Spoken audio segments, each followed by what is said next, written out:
ওং বৈদ্যনাথায় নমঃ, কেউ একসঙ্গে 10 জন উচ্চারণ করছে, ফিল করুন।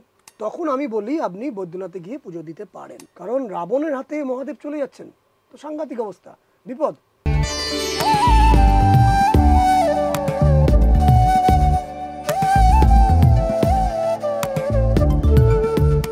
যে জ্যোতির্লিঙ্গের কথা আমি বলছিলাম, এই দ্বাদশ রাশির সঙ্গে কানেক্টেড আছে দ্বাদশ জ্যোতির্লিঙ্গ। কিরম? মেষ রাশির সাথে রয়েছে তামিলনাড়ুর রামেশ্বরম, আচ্ছা, যেখানে স্বয়ং শ্রীরামচন্দ্র গিয়ে অভিষেক করেছিলেন রাবণের এগেস্টে জেতার জন্য।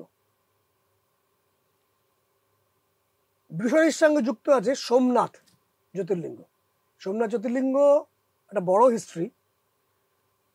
সেখানে মহাভারতের বন পর্বে স্বয়ং শ্রীকৃষ্ণ সোমনাথ জ্যোতির্লিঙ্গে গিয়ে পূজাভিষেক এগুলো করেছিলেন, পাণ্ডবদের করতে বলেছিলেন। এবং এই সোমনাথ জ্যোতির্লিঙ্গের সাথে আরো অনেক বড় ফ্যাক্টর রয়েছে। গুজরাটের যাদের চন্দ্র খারাপ থাকে তাদের সোমনাথ জ্যোতির্লিঙ্গ গিয়ে পুজো করার কথা বলা হয়। অ্যাংজাইটি আসছে, টেনশন আসছে। এটা মাইথোলজিতে রয়েছে, পুরাণেও রয়েছে, যে দক্ষ প্রজাপতির 27টি কন্যা ছিল, 27টি কন্যার সাথে মুন গডের মানে চন্দ্রের বিবাহ হয়েছিল। কিন্তু শর্ত ছিল দক্ষ প্রজাপতির যে ওই 27টি কন্যা প্রত্যেককে ইকুয়ালি কিন্তু দেখতে হবে, সবাইকে ইকুয়ালি ভালোবাসতে হবে, নজর রাখতে হবে। কিছুদিন যাওয়ার পর থেকে দেখা গেল যে চন্দ্র রোহিণী নামে একজনের সাথে তার ভাব ভালোবাসা বেড়ে গেল। এই রোহিণী কিন্তু আর কেউই নয়, ওই 27টা নক্ষত্র আমাদের, যে অশ্বিনী, ভরণী, কৃত্তিকা, রোহিণী, মৃগশিরা, আদ্রা, পুনর্বসু, পুষ্যা, এই 27টি নক্ষত্রের মধ্যে একটি। এবার এই তার প্রতি তার ভালোবাসা খুব বেশি ছিল। বাকি 26 জন কি বাবাকে বলেছে দেখো এলাম করছে দেখো। দক্ষ প্রজাপতি প্রচন্ড খেপে গেছিলেন, খেপে গিয়ে ওনাকে কার্স করেছিলেন, অভিসম্পাত করেছিলেন মুনকে, যে তুমি আস্তে আস্তে ক্ষীণ হয়ে যাবে।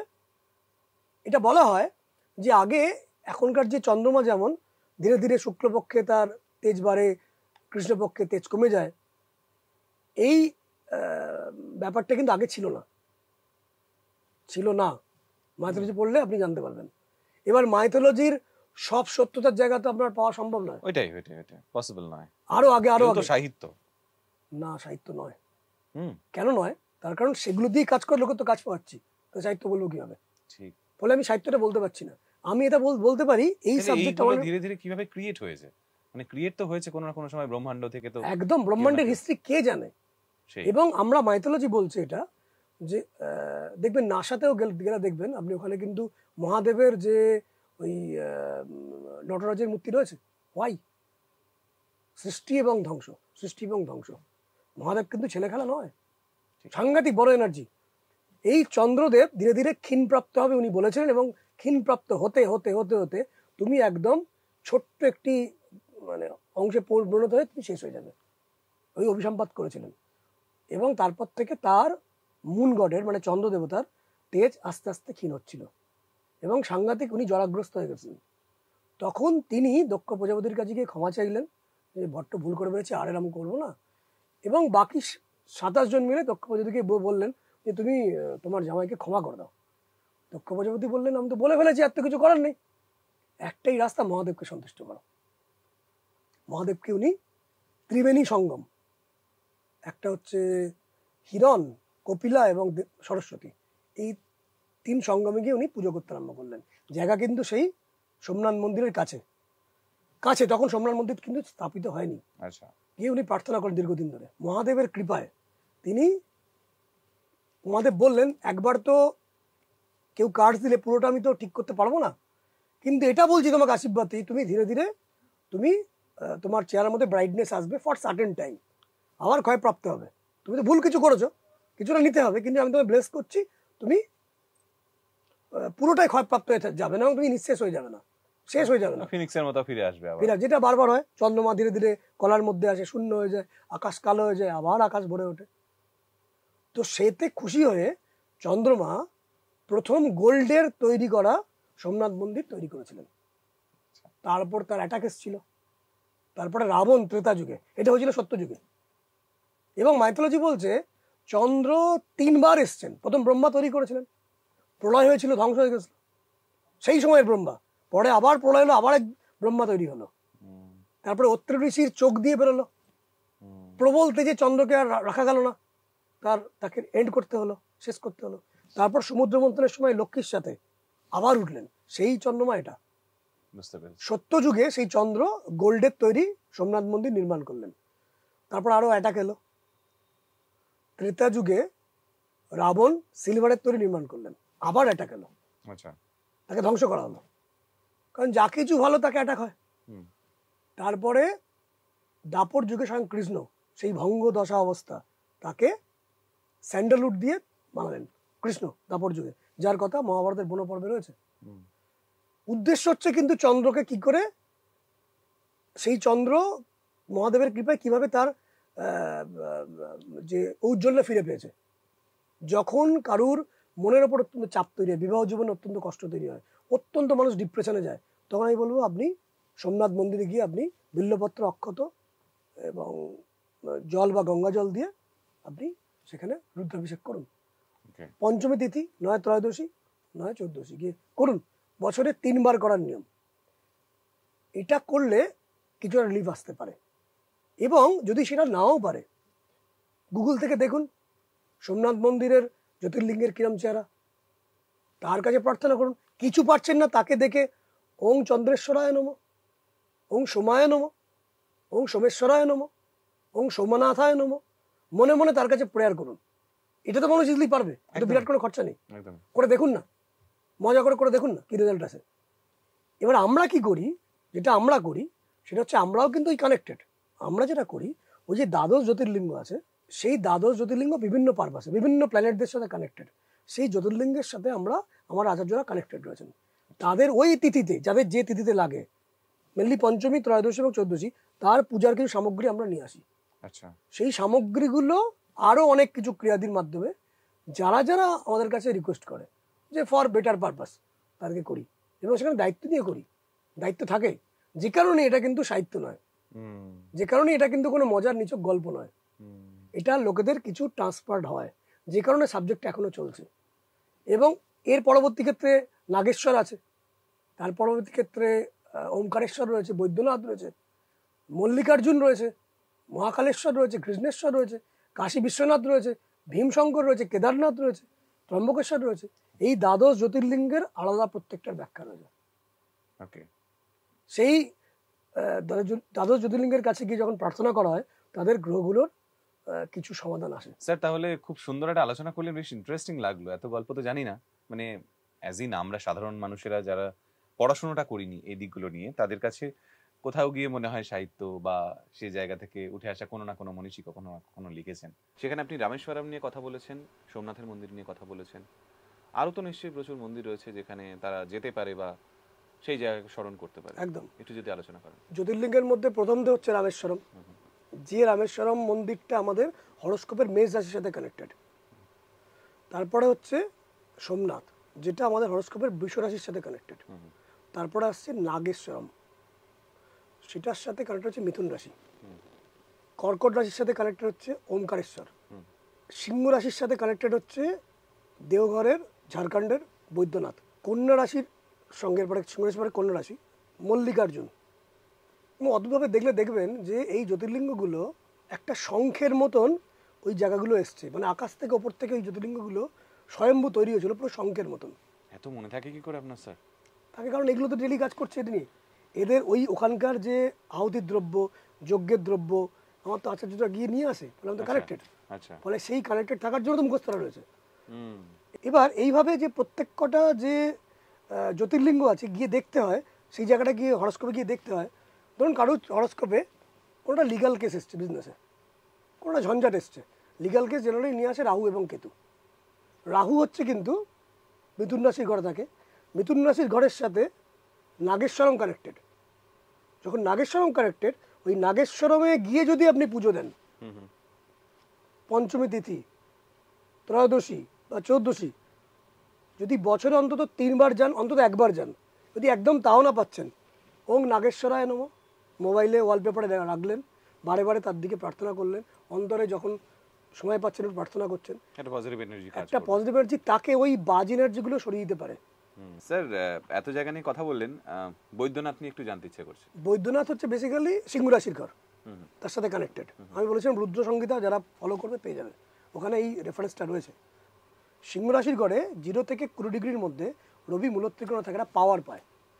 রবি যখন খারাপ থাকে তখন মহাজনের থেকে প্রবলেম হয়, সোসাইটি প্রবলেম করে, সম্মানহানি করে, কোনো ধরনের লিগাল কেসে মানুষ জড়িয়ে পড়তে পারে, ট্রাস্ট ফ্যাক্টর কমে যায় বিজনেসে। তখন আমি বলি আপনি বৈদ্যনাথে গিয়ে পুজো দিতে পারেন। কিন্তু যারা দিতে না পাচ্ছেন তার জন্য আমি বললাম যে গুগল থেকে করে নিন, বৈদ্যনাথ ধামের ছবিটা ভালো করে দেখুন, তাকে নিজেরাইজ করুন, ফিল করুন, ভিজুয়ালাইজ করুন, তার মন্ত্রগুলো হিয়ারালাইজ করুন মনে মনে। ওং বৈদ্যনাথায় নমঃ কেউ একসঙ্গে 10 জন উচ্চারণ করছে, ফিল করুন, কিছু কৃপা আসতে পারে, আসতে পারে। কিন্তু আসল হচ্ছে শাস্ত্রে কিন্তু এইভাবে কৃপার কথা লেখা নেই, শাস্ত্রে হচ্ছে গিয়ে ওখানে পূজা করতে হবে।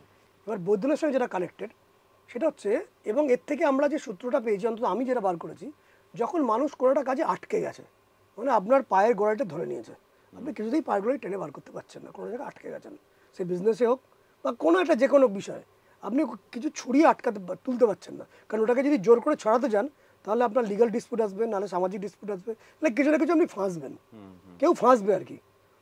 তখন সূর্যকে গার্ড দিতে হয়, আর তখন বৈদ্যনাথের পুজো করতে হয়। কেন? বৈদ্যনাথ ধামের সাথে একটা যে কথা জড়িয়ে আছে, যেটা মাইথোলজিতে রয়েছে, পুরাণে আপনি পাবেন, সেটা হচ্ছে যে স্বয়ং রাবণ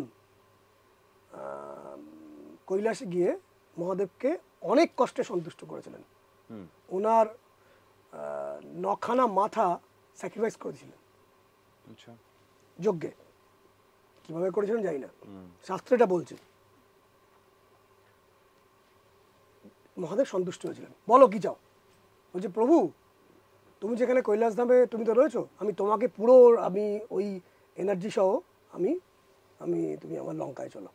এই প্রসঙ্গে বলে রাখি, এই দ্বাদশ জ্যোতির্লিঙ্গের প্রত্যেকটা কাহিনীর শেষ প্রান্তে যেটা রয়েছে, আপনি যেটা বলছেন শঙ্খের মতন যেখান দিয়ে গেছে, ওই শঙ্খের আকারে স্বয়ং জ্যোতির্লিঙ্গ, মহাদেব বলুন বা শিব বলুন বা আদি পরমেশ্বরের কিছু অংশ বলুন, ওই জ্যোতির্লিঙ্গের আকারে কিন্তু ওর মধ্যে মহাদেব প্রবেশ করেছিল। প্রত্যেকটা জ্যোতির্লিঙ্গে তার অংশ রয়েছে, এটা মাইথোলজি বলছে। এবং ছবিটা দেখলে বুঝতে পারবেন যে জ্যোতির্লিঙ্গের আকারে কিন্তু সেই এরিয়াগুলোতে প্রবেশ হয়েছে, প্রথম থেকে শুরু করে একদম শেষে গিয়ে একদম কেদারনাথ অব্দি ওইভাবেই রয়েছে। এবং ওখানে মহাদেব স্বয়ং প্রবেশ করেছিলেন, এখনও আছেন সেখানে, এবং তিনি সেটা আশীর্বাদ দিয়ে গেছেন, সেটা করে গেছেন যে আমি করবো, এটা থাকবো। তো মহাদেব যখন বলেছেন ঠিক আছে আমি যাব, তো এইভাবে তো যাওয়া সম্ভব নয়, তুমি লিঙ্গের আকারে আমার সাথে চলো, ওই তথাস্তু। যখন তথাস্তু দিয়ে ফেলেছেন তখন দেবতারা তো অবস্থা খারাপ, কারণ রাবণের হাতে মহাদেব চলে যাচ্ছেন, তো সাংঘাতিক অবস্থা, বিপদ। তো এদিকে মহাদেব তো অলরেডি বলে ফেলেছেন। তো মহাদেব যখন বলে দিয়েছেন তখন নারায়ণ এসছেন, নারায়ণ এসে বলছে দেখো তুমি একটা, রাবণকে বলছেন তুমি একটা ভালো কিছু কাজ করতে চলছো, এই জন্য সংকল্প এবং আচমন প্রয়োজন, নাহলে তুমি মহাদেবকে লিঙ্গ হিসেবে কাঁধে নিয়ে যাবে কীভাবে তোমার এত ডেভেলপমেন্ট করবে? সংকল্প আচমন বলি, ইয়াস, সংকল্প আচমন ছাড়া তো কিছু সম্ভব নয়। সংকল্প করার পরে আচমন করা, আচমনে দেখবেন অংশ বিষ্ণু করা হয়। তো যখন আচমন করা হচ্ছে, স্বয়ং নারায়ণ মনে মনে বরুণ দেবকে স্মরণ করেছেন, হে বরুণ দেব, যেটা আমি বলি বাস্তুক্ষেত্রের পশ্চিম দিক, জলের দিক, পশ্চিম দিকে রিজার্ভার থাকলে ভালো হয় বলি, ওয়াটার ট্যাঙ্ক থাকলে ভালো হয় বলি, কারণ বরুণ দেব, সেই বরুণ দেব যিনি জলের মালিক, তাকে স্মরণ করেছেন, এই বরুণ দেব তুমি আচমনের সঙ্গে সঙ্গে ওই জলের মধ্যে ঢুকে যাও। মানে বরুণ দেব স্টমাকের মধ্যে ঢুকে গেছেন আচমনের সাথে সাথে।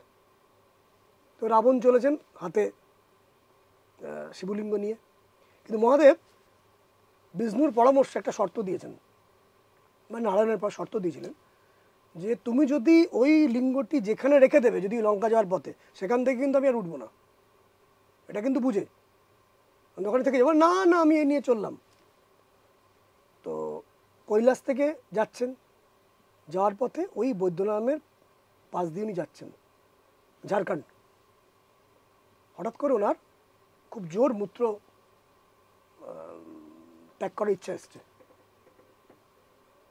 তিনি আর ধরে রাখতে পারছেন না, কিন্তু রাখলে তো মহাদেব সেখানেই তো আটকে যাবে। তখন সেখান দিয়ে একজন ব্রাহ্মণ যাচ্ছিলেন, দেখে ভালোই মনে হলো, বলছে শোনো তুমি কি এটা ধরতে পারবে? বলছে হ্যাঁ ধরতে পারবো। কখন আসবে? বলে আমি জাস্ট এই যাবো আর আসবো। সত্যি তো? বলছে হ্যাঁ। বলে যদি টাইম বেশি হয় তাহলে কিন্তু আমি থাকবো না, আমি তো বসিয়ে দেবো। বলে হ্যাঁ আমি আসছি এক্ষুনি। তো বরুণদেব তো রাবণের পেটে গেছিলেন, তিনি তো মূত্রত্যাগ ঘন্টার পর ঘন্টা করে যাচ্ছেন, মূত্র তো হয়েই যাচ্ছে। সেই সময়টার জন্য নারায়ণ সেই শিবলিঙ্গটিকে ওখানে স্থাপন করে দেন। রাবণ যখন দীর্ঘক্ষণ বাদে ফিরে আসেন, দেখা গেল স্থাপিত হয়ে গেছে, জোর করে টেনে তোলার চেষ্টা করেন, তুলতে পারেন না, যে কারণে এর ওই লিঙ্গের কিছু পার্ট, কিছু অংশ ড্যামেজড হয়ে গেছে। আজও বৈদ্যনাথে গিয়ে দেখুন, আপনি শেষ দিকে ড্যামেজের অংশ দেখতে পাবেন, ড্যামেজ পার্ট রয়েছে ওখানে। পুরো লিঙ্গটার পুরো অংশটা নেই, একটা ড্যামেজ পার্ট। সমস্ত যত কেদারনাথে যান, সোমনাথে যান, পুরো ঠিকঠাক লিঙ্গ দেখতে পাবেন, কিন্তু বৈদ্যনাথে দেখবেন অনেকখানি প্রবেশ করানো এবং ড্যামেজ পার্ট, কিছুটা ড্যামেজ আছে। চেষ্টা করেছেন কিন্তু করতে পারেননি। তো আমি কিছুক্ষণ আগে বললাম, যখন কোনো কেউ, মানে ওই যে ভদ্রলোক যাচ্ছিলেন ব্রাহ্মণ নারায়ণ ছিলেন, এবং আর করতে পারলেন না কিছু। ইন্টারেস্টিং না? এবং আমি কি বললাম, বৈদ্যনাথের যখন পুজো হয়, তার আহুতি দেওয়া হয়, তার কানেক্টেড দ্রব্যাদি আহুতি দেওয়া, যেটা আমরাও করি অনেক সময় যারা ওখানে যেতে পারছেন না। সেই যখন তার পুজোটা হয়, যখন আপনি তার থেকে আপনার গড়ালি ছাড়াতে পাচ্ছেন না, আপনি আটকে গেছেন, স্বয়ং মহাদেব সেই আশীর্বাদ করেছেন, যদি এখানে পুজো করা হয়, যদি এখানে আহুতি দেওয়া হয়, গরিবদের যতখানি সম্ভব সেবা করা হয়, তখন তাকে সেই কিছুটা পুষ্টিন দেবেন বা অনেকটাই পুষ্টিন দেবেন। এই সমস্তগুলোই প্রত্যেক কটার সাথে কানেক্টেড। এবং এখানকার যে প্ল্যানেট সেটা হচ্ছে কিন্তু শান, এবং জোডিয়াক সাইন কিন্তু সিংহ। আচ্ছা, আরো অনেকগুলো জায়গা নিয়ে জানতে ইচ্ছে রইল, কিন্তু আজকে সময় একেবারেই কম। আরেকদিন নিশ্চয়ই জানাবেন স্যার, জানাবেন তো? হ্যাঁ নিশ্চয়ই। বেশ, আজকে তাহলে এপিসোড এখানেই শেষ করছি। কথা হবে আগামী কোনো এপিসোডে। ততক্ষণ ভালো থাকবেন আর দেখতে থাকবেন ড্রিম ডেস্টিনি, শুধুমাত্র আনন্দবাজার অনলাইনে। নমস্কার। নমস্কার।